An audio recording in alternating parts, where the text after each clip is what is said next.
And I believe this fight is worth having. Thank you very much. Now, our candidate that I have not had a chance to hear, unfortunately, is certainly a name that was familiar to all of us. That would be David Perdue. Thank you, Dick, and thank you, NFIB. Listen, I feel right at home with a bunch of entrepreneurs and doctors. Delight and privilege to be here. Let me tell you a little bit about why I'm doing this. I'm doing this, I'm not a politician. You'll probably discover in the next few minutes. Not a politician. I got in here because we have a full crisis. We all know it. We feel it every day in our business. We have a huge federal debt. It's turned into being the largest threat for our national security. And I just believe that we have to hold people accountable for the responsibility. This is your business or my business. We look at the leaders and we know who they are. Pure and simple. We can hear all the better to hear it every time. It's time to do something different. My background is very simple. I was born in Macon, grew up in Colorado. My mother and father, my mother's still living, she's 87, and was a fifth grade teacher. My dad was a teacher as well. He ended up being superintendent of the House County School System. I met my wife, Bonnie. We've been married 42 years in elementary school. And I went to Georgia Tech, and I'm learning how to graduate from Georgia Tech with an engineering degree. I'm learning how to say go ball, particularly after living with the last 12 years. I graduated from Tech, I went on to my business career, came back and got a master's degree in engineering. And I started my career with a company called Sound Associates. Some of you may know that firm. It's a consulting firm here in Atlanta, headquarters in Atlanta, but we have offices all over the world. I started my career working with small businesses right here in Georgia.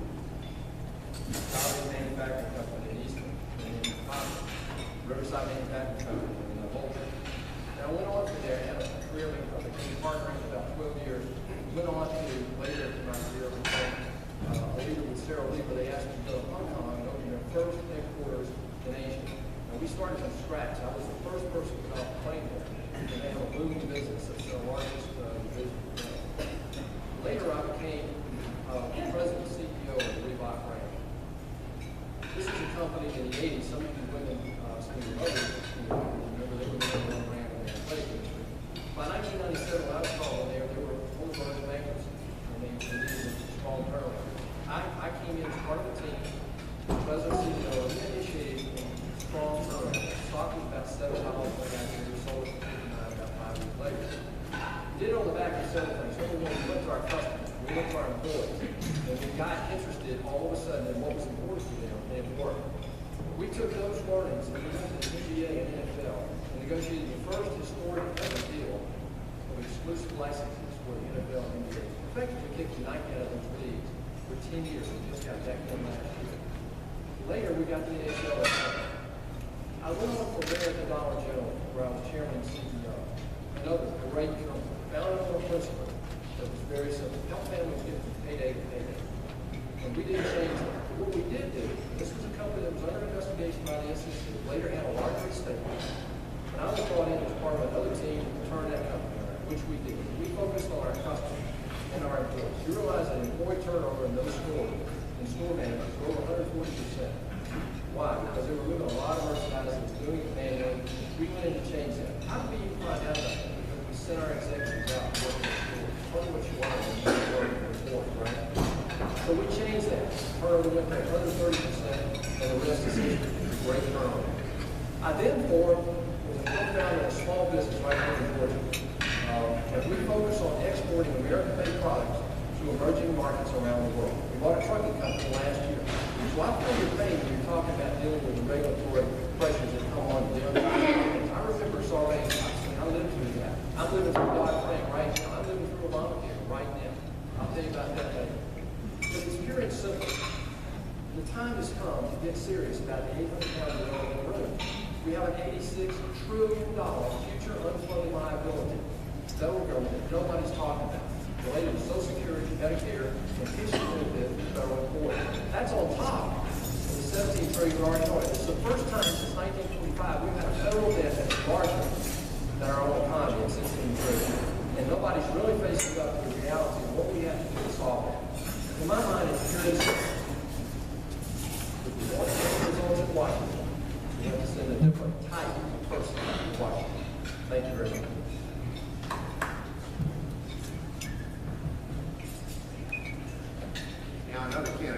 not had the pleasure to hear, and I'm going to read his name phonetically.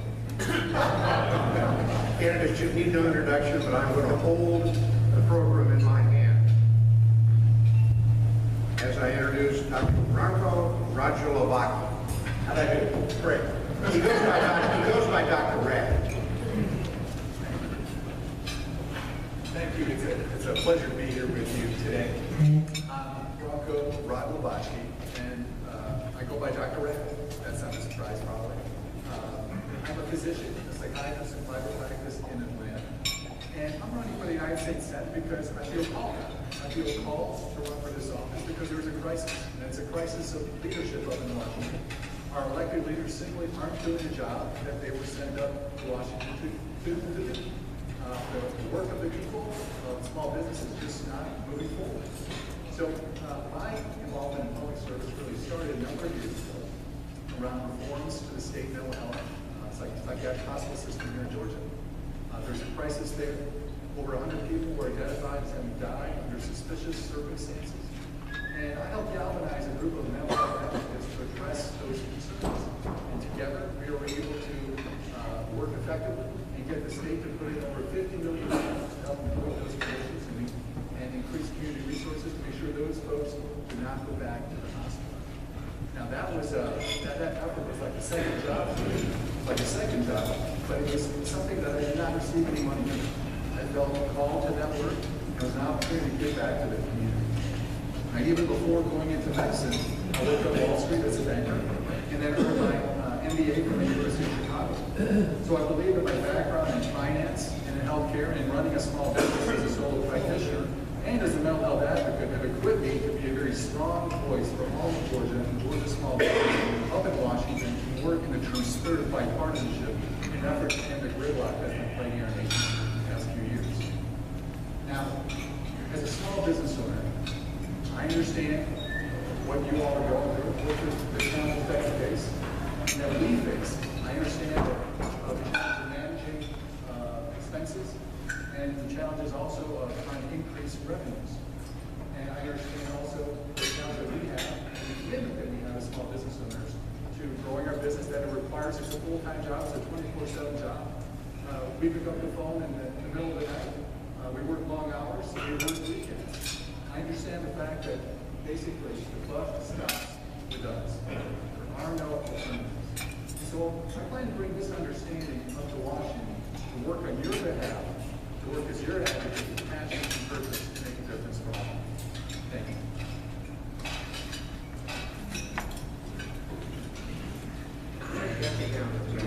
The candidates will remain seated. This would be in the questions. The questions were selected, by the way, with us in mind, small business people. We're not going to create any foreign policy issues here today. We're really going to talk about what affects us and our businesses. And I'm going to go start left to right, back to you, Dr. Ray. We're going to start with healthcare.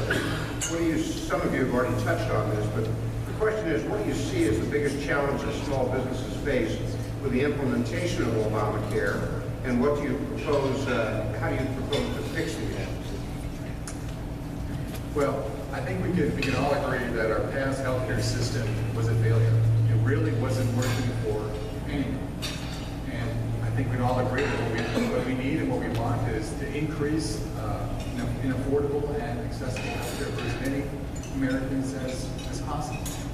Now, meaningful healthcare reform really consists of two things. Actually, it really consists of one thing, which is reducing costs. And we can look at that from a small business owner perspective. Now, I recently went on the Marketplace Exchange purchasing health insurance, and it turned out that our premiums dropped by almost a third. In fact, our deductible also was half. So that really impacted the bottom line for me, my family, and my business. I also understand from an employer standpoint that healthcare costs change when we have healthy and productive workers.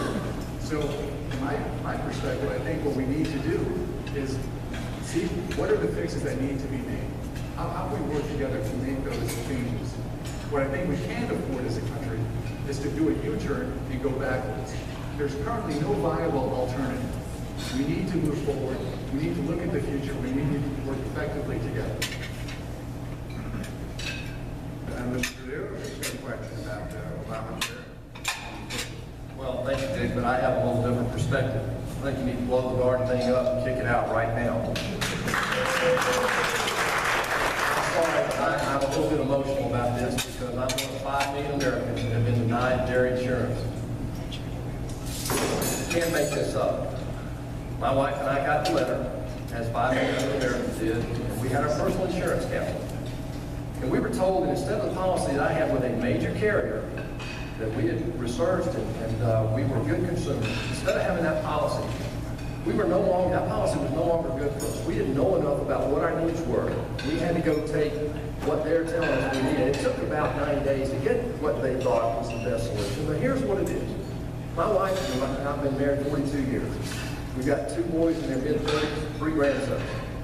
We now have to have hearing, vision, drug rehabilitation, and oh, by the way, maternity. I'm sorry, my wife's a great lady, she's not Sarah.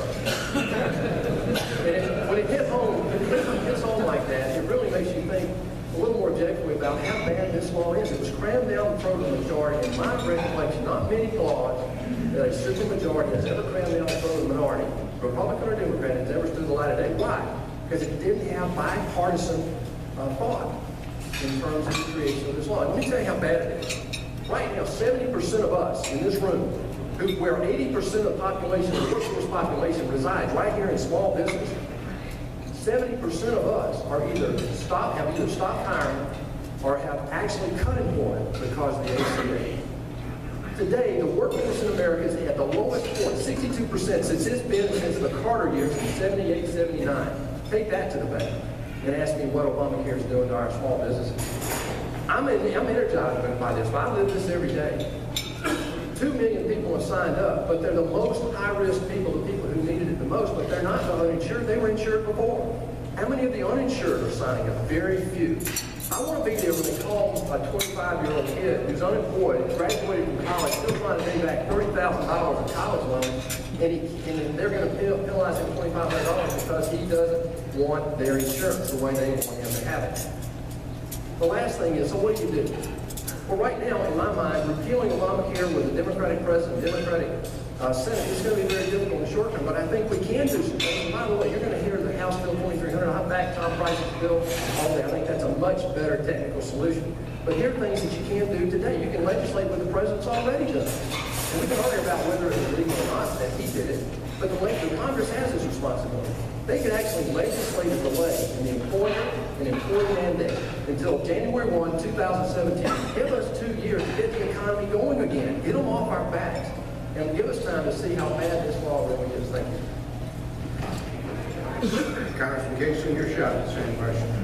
I did not support Obamacare. I have voted to repeal Obamacare. I will continue to fight against Obamacare. 2 things it was supposed to do. Number 1, make health care more affordable. Number 2, make it more accessible. How many of you have seen your premiums decrease? Raise your hand. We've got 1. We've got 2. This table over here. How many of you seen premium increase? Raise your hand. It failed on reducing premiums. What did President Obama say? Along with you can keep your health care plan, along with you can keep your doctor. He said the average family would see a $2,500 premium increase. It did not make health care more affordable. It did not make health care more accessible, which was the second thing it was supposed to do. How many of you in your businesses or know a business who put employees on a part-time basis or quit hiring so that they could get around the mandate? Raise your hand. I know of one business in Atlanta has 1,000 employees. They put 900 on a part-time basis so that they could get around the mandate. It has been a failure. We need to replace it with a market-driven, patient-centered health care program. I'm a co-sponsor of a bill that's introduced by the Republican Study Committee. It has health savings accounts that empower consumers to shop around, have a little incentive to put money in their pocket on whatever they save. It would allow consumers to buy health care across the state lines, just like you can with just about any other product. It would allow small businesses to form associations so that you could get the economies of scale that the big businesses get. And it would cut down on the frivolous lawsuits so that your doctor isn't spending time practicing defensive medicine. I'll tell you something that you've probably already seen, but it's right off your webpage in terms of the affordability, that the average, because of HIT, it's called the health insurance tax that hits small business, very accurately called HIT, you might add. But if you get your health care through your employer, your premium will increase about $2,100 over a 10-year period of time. No, excuse me, if you get it on your own, $2,100, but if you get it through your employer, it would be $2,700. That's right off the NFIB webpage. So for you as employers, it puts you at a disadvantage with your employees, giving them a competitive compensation package.